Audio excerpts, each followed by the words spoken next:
महाकुंभ के लिए मेरठ डिपो से चलेंगी 2 बसें। रोडवेज के सोहराब गेट डिपो के बाद मेरठ डिपो ने भी महाकुंभ मेला 2025 के लिए 2 बसें चलाने का निर्णय लिया है। मंगलवार यानी आज वैशाली बस अड्डे से सुबह 11 बजे और शाम 4 बजे 2 बसें प्रयागराज में चल रहे महाकुंभ मेले में जाएंगी। ये जानकारी स्टेशन प्रभारी जगदीश शर्मा ने दी। उन्होंने बताया कि महाकुंभ मेले में जाने के लिए प्रति यात्री 975 रुपये किराया रखा गया है। उन्होंने बताया कि जब तक मेला चलेगा तब तक श्रद्धालुओं की सुविधा के लिए डिपो से प्रतिदिन 2 बसें भेजी जाएंगी। उन्होंने आगे कहा कि इसके अलावा सोहराब गेट डिपो महाकुंभ के लिए 4 बसें चला रहा है। मेरठ से महाकुंभ जाने वालों को रोडवेज बसें राहत देने जा रही है। मेरठ पुलिस की बदमाश से मुठभेड़, पैर में गोली लगने से घायल गौकशी घटना को देता था अंजाम। मेरठ में सोमवार देर रात लोहिया नगर पुलिस को चेकिंग के दौरान उस समय बड़ी कामयाबी मिल गई जब मुखबिर की सूचना पर पुलिस ने एक बदमाश की घेराबंदी करते हुए उसे गिरफ्तार करने का प्रयास शुरू कर दिया। तभी बदमाश ने पुलिस टीम पर ताबड़तोड़ गोलियां चला दी। पुलिस की जवाबी कार्यवाही में एक गोली बदमाश के पैर में जा लगी। इसके बाद बदमाश घायल हो गया। पुलिस ने उसे गिरफ्तार करते हुए उपचार के लिए जिला अस्पताल में भेज दिया है। पुलिस के अनुसार बदमाश दानिश पर दौराला लिसाड़ी गेट सहित लोहिया नगर में गौकशी के मुकदमे दर्ज हैं और उसने कुछ समय पहले दौराला क्षेत्र में गौकशी की घटना को अंजाम दिया था। पुलिस बदमाश से पूछताछ में जुट गई है। रेप केस में सजा काट रहे आसाराम बापू को बड़ी राहत, मिली अंतरिम जमानत। रेप केस में उम्र कैद की सजा काट रहे आसाराम को 31 मार्च तक जोधपुर मामले में अंतरिम जमानत मिली है। पिछले दिनों उसे स्वास्थ्य आधार पर सुप्रीम कोर्ट ने सूरत मामले में अंतरिम जमानत दी थी। यौन शोषण के मामले में अंतिम सांस तक कठोर कारावास की सजा काट रहे आसाराम बापू को राजस्थान हाई कोर्ट से बड़ी राहत मिली है। हाई कोर्ट से जोधपुर रेप केस में उसे 31 मार्च तक अंतरिम जमानत मिली है। महाकुंभ 2025 कड़ाके की ठंड में आस्था का उमड़ा सैलाब, 1 करोड़ से ज्यादा श्रद्धालुओं ने अमृत स्नान किया। उत्तर प्रदेश के प्रयागराज में महाकुंभ 2025 के पहले दिन एकता और वसुधैव कुटुंबकम का संदेश दिया गया, जब कई देशों, भारत के हर राज्य और हर जाति के लोगों ने एक साथ अमृत स्नान में भाग लिया। महाकुंभ में मकर संक्रांति के अवसर पर मंगलवार को पहला अमृत स्नान शुरू हो गया है। वहीं इस कड़ाके की ठंड में आस्था का सैलाब उमड़ा है। कुंभ मेला क्षेत्र दिव्य सजावट और भव्य तैयारियों से जगमगा उठा है। चारों ओर आध्यात्मिकता का प्रकाश और धर्म की गूंज है। अनुमान है कि इस अमृत स्नान पर करीब 3 करोड़ भक्त संगम तट पर डुबकी लगाएंगे। मेरठ में दिन दहाड़े सोलर पैनल की चोरी करने पहुंचे चोर को दबोचा, जमकर की धुनाई। मेरठ में लिसाड़ी गेट थाना क्षेत्र के ऊंचा सद्दीक नगर में दिन दहाड़े एक मकान की छत पर चोर चढ़कर छत पर लगे सोलर पैनल की चोरी करने लगा। सोलर पैनल खोलने के दौरान आवाज होने पर मकान मालिक ने उसे पकड़ लिया और जमकर धुनाई कर दी। मकान मालिक ने चोर को पुलिस को सौंप दिया है। पुलिस चोर से पूछताछ कर रही है। मेरठ में भूसे के गोदाम में लगी आग, हजारों रुपए का भूसा जलकर राख, अज्ञात पर लगाया आरोप। मेरठ में लिसाड़ी गेट थाना क्षेत्र स्थित शालीमार गार्डन में मौजूद भूसे के गोदाम में आग लगने से हजारों रुपए का भूसा जलकर राख हो गया। गोदाम के मालिक ने अज्ञात पर आग लगाने का आरोप लगाते हुए तहरीर देकर कार्रवाई की मांग की है। पुलिस मामले की जांच कर रही है। पीड़ित महिला का आरोप है कि किसी अज्ञात ने उससे रंजिश के चलते उसके भूसे के गोदाम में आग लगाई है।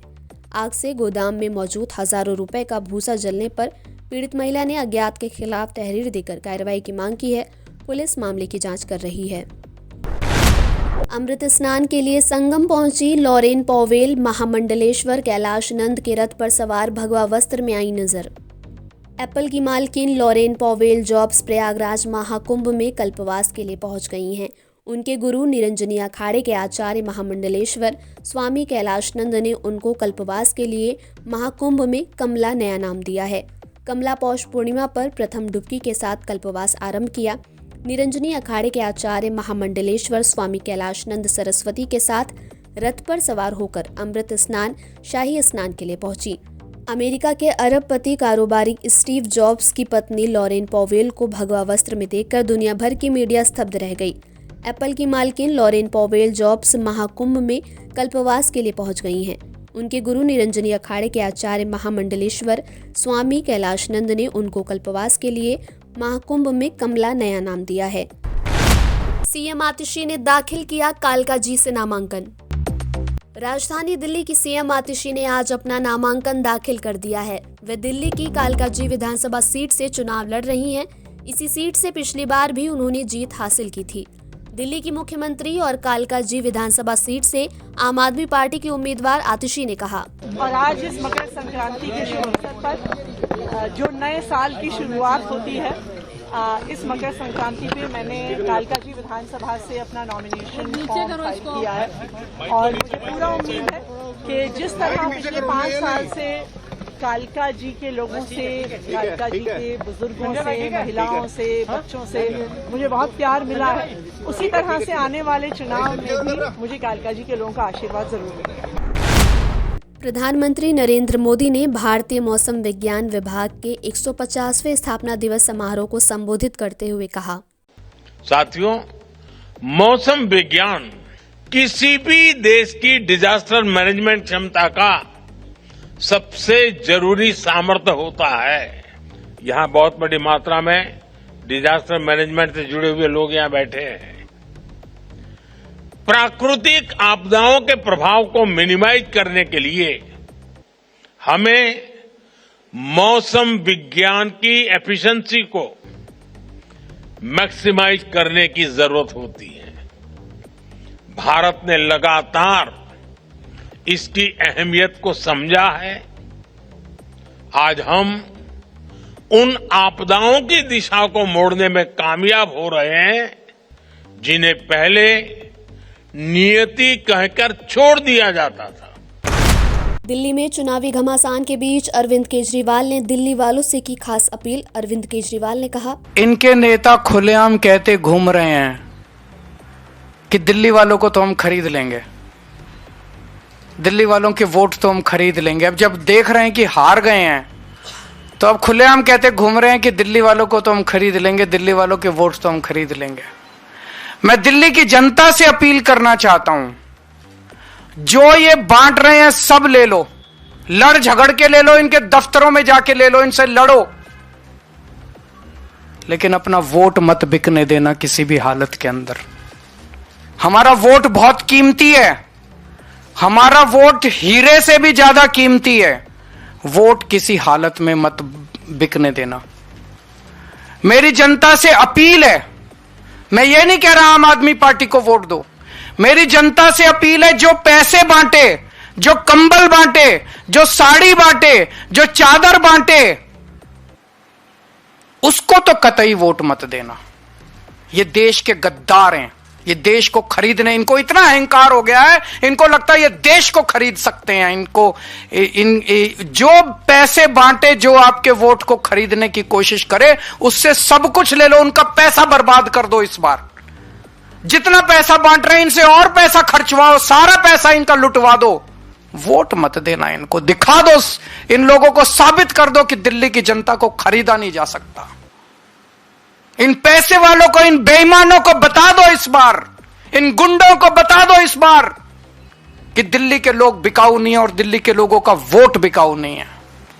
इन लोगों को अहंकार हो गया कि ये देश को खरीद सकते हैं। इन लोगों को दिखा दो इस बार कि भारत का जनतंत्र बिकाऊ नहीं है, भारत बिकाऊ नहीं है, भारत को खरीदने वाला अभी इस धरती पे पैदा नहीं हुआ। ये जो सिस्टम है, इस सिस्टम को बदलना है। सत्ता से पैसा, पैसे से सत्ता।